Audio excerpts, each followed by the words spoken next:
Move for the approval of Resolution 2018-11, adopting the Little Flower Master Site Development Plan. The county certifies that the project was completed in accordance with the DCNR grant agreement, that all the project expenditures have been made and were in accordance with the grant agreement, that the plan and related materials are acceptable to the County of Delaware, and the plan and related materials will be used to guide the future recreation and conservation decisions, subject to solicitor's approval.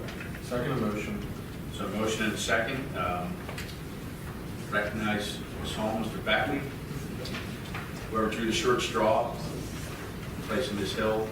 We did hear at our agenda meeting, Linda Hill, the director of our planning department, was present. He gave us a pretty good overview of the site development plan and the process that our planning department had gone through with this grant to develop the master plan. But Steve, why don't you give us an overview of what the final product is here? Yes, I'm here on behalf of Linda Hill, the planning department director, but I also worked on this plan. This is a site master plan for the Little Flower track. This is a track the county acquired in 2016. It is 33.5 acres, and it will be the county's largest park in the eastern part of Delaware County. Its location is along Darby Creek. It will allow it to serve it as a key link in the Darby Creek Stream Valley Park Trail, which is a segment of the Darby Creek Greenway. The park will provide public access to the Greenway and to the stream. Shortly after acquiring the parcel, the planning department began work on a master site development plan for the property. The county received a grant from the state DCNR and used in-kind services from the planning department staff. As we do with most of our plans, a study committee was organized to help us in the development of the plan.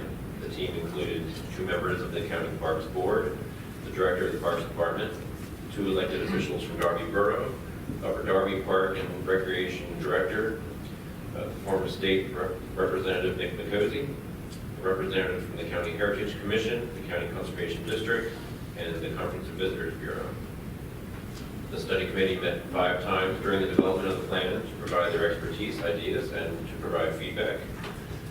Through an RFP process, we selected a professional consulting team of BCM Associates, Campbell and Thomas Associates, and Ann Toole Recreation Planning. Early on, the group agreed on 4 goals of the plan, which were to reflect county and community consensus on the park facilities and uses, establish a course of action for development of the property as a county park, guide development and management of the park, position the county for funding for implementation of the plan. To achieve the project goals, a vigorous public engagement process was conducted over an 18-month span of the project. The process included 2 focus group meetings with municipal officials from the surrounding area, 11 key person interviews, and 2 public meetings held at the Darby Borough Recreation Center.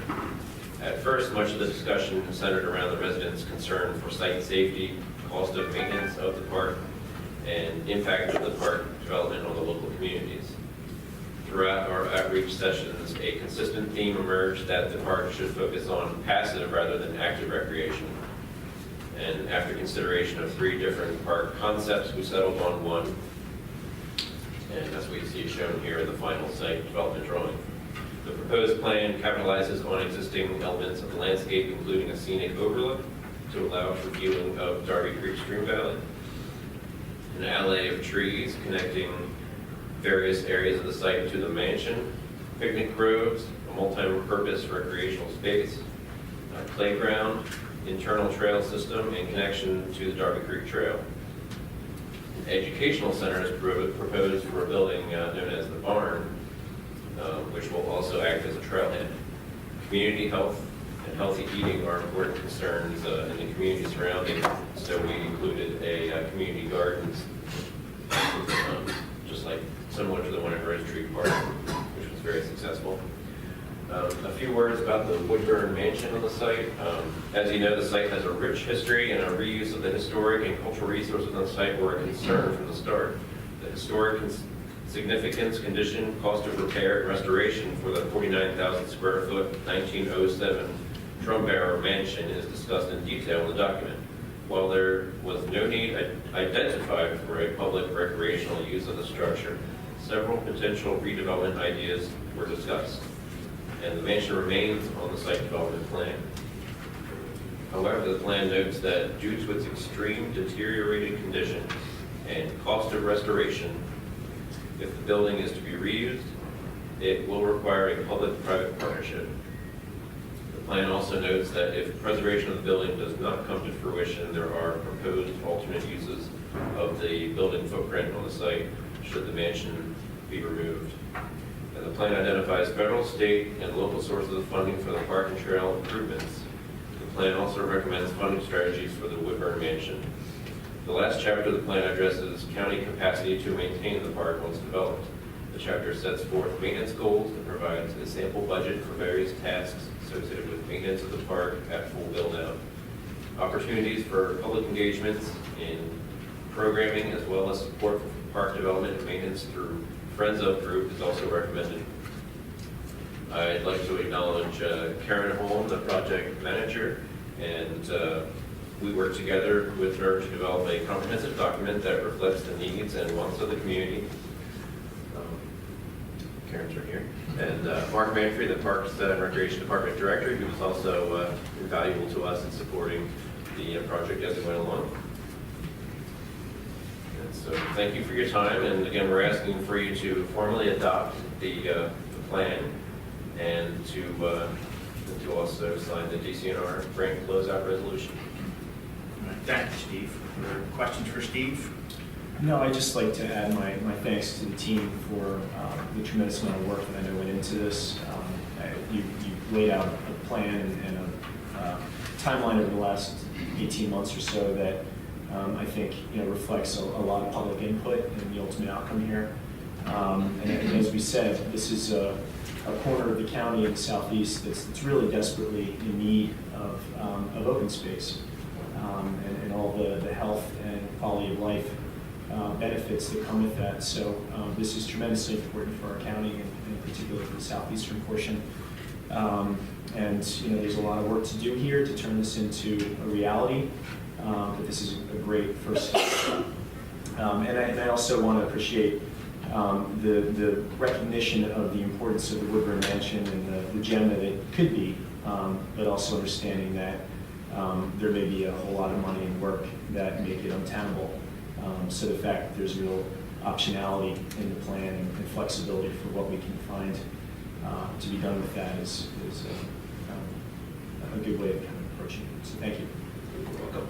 Linda Hill also mentioned yesterday that we did receive some funding from DCNR of $300,000, of which the county also will provide a match to begin the first phase of implementation of this plan. So again, commend you guys on the work you've done and the work that you will be doing as we move forward on implementing this new county park.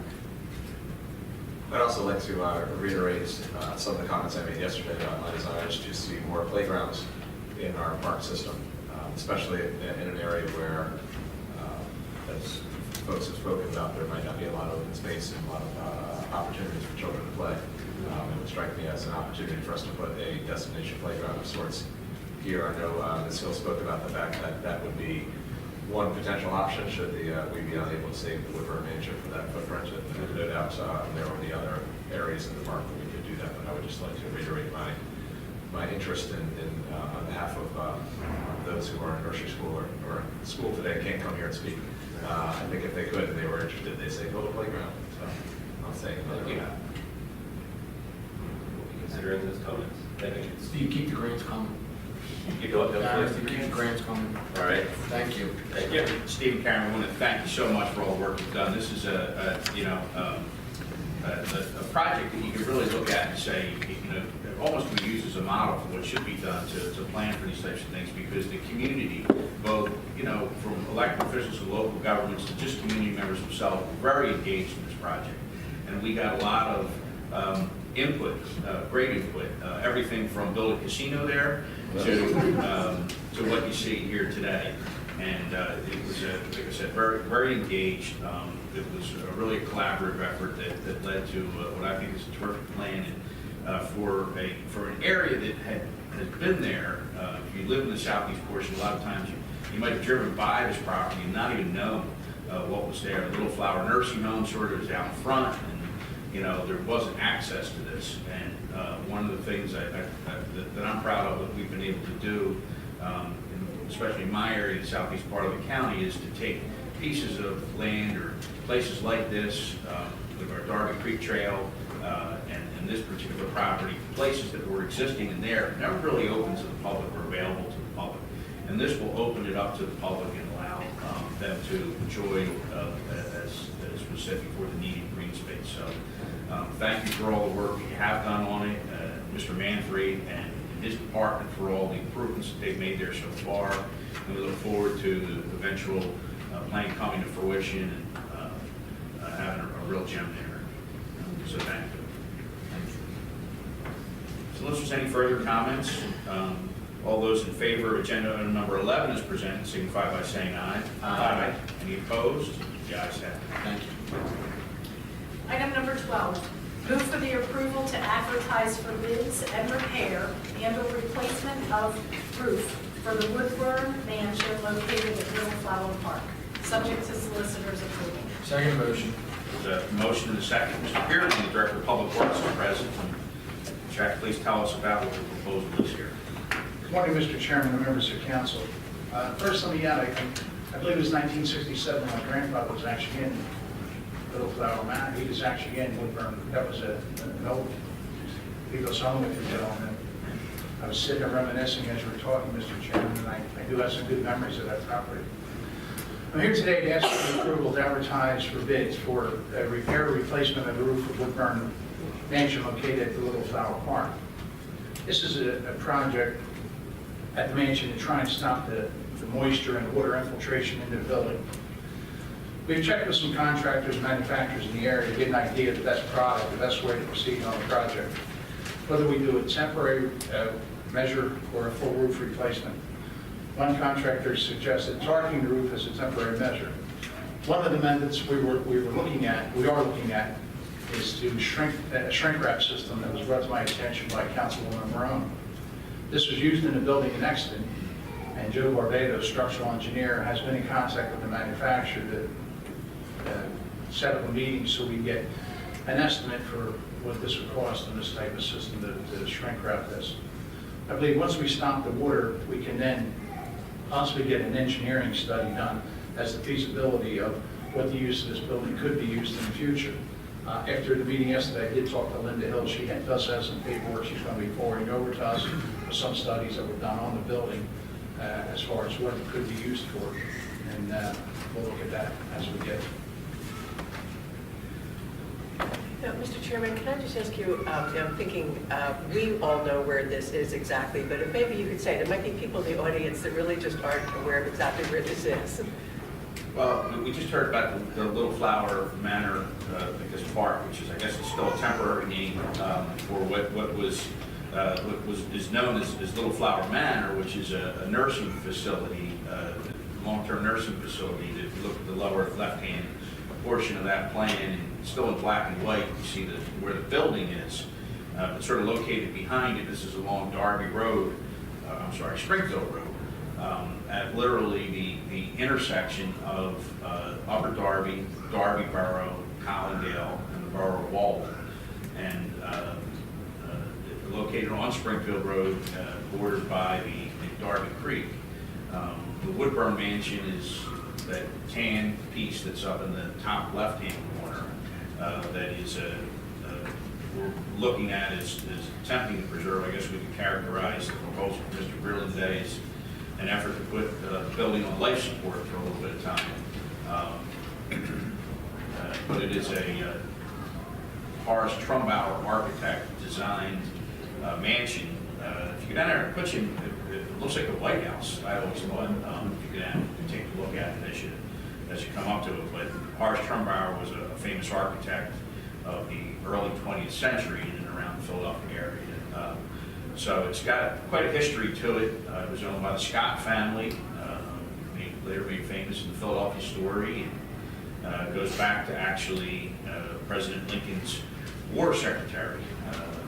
property and had a place there. So it's got a lot of local history to it, and as Jack said, it's the mansion itself was used for various things over the years. Before the county acquired it, it was owned by an order of sisters, religious sisters, who are also the ones that own and operate Little Flower Manor. There were senior women that lived in the mansion for a period of time. It was really a beautiful structure. Literally, you had sort of little old nuns rubbing it down with Murphy's oil soap every day. So a lot of dark wood, very well taken care of. But unfortunately, after they closed it, people got into it and stole all the metal and copper and anything worth anything in the mansion out, and that left it open to the elements. Water has penetrated it and gotten into everything in the place is plaster. So water has gotten in behind the plaster, and there's mold and that sort of thing. So it really is an entire rebuild. So I think what Mr. Beerling's proposing today, compared to Ms. Marone, kind of discovered this sort of shrink wrap technology used somewhere else in Exton.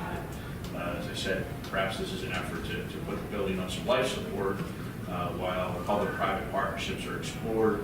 Recently, the Friends of the Woodburne were formed. They've sort of dedicated themselves to trying to find some alternatives.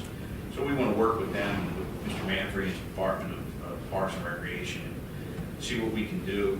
It's a big price tag in order to completely rehab the place, but if there's enough community spirit and effort, perhaps they'll be able to identify some workable solution. And just to kind of put it in a larger context, I mean, the idea really is that this is going to be a park that creates a really wonderful trailhead and access point for what it is ultimately going to be an interconnected network of trails going all the way up into the northern part of the county via the Darby Creek. And if you go southeast, connecting into the East Coast Greenway, which will go all the way from Maine to Florida. So this is going to be a real benefit to this area in terms of open space access.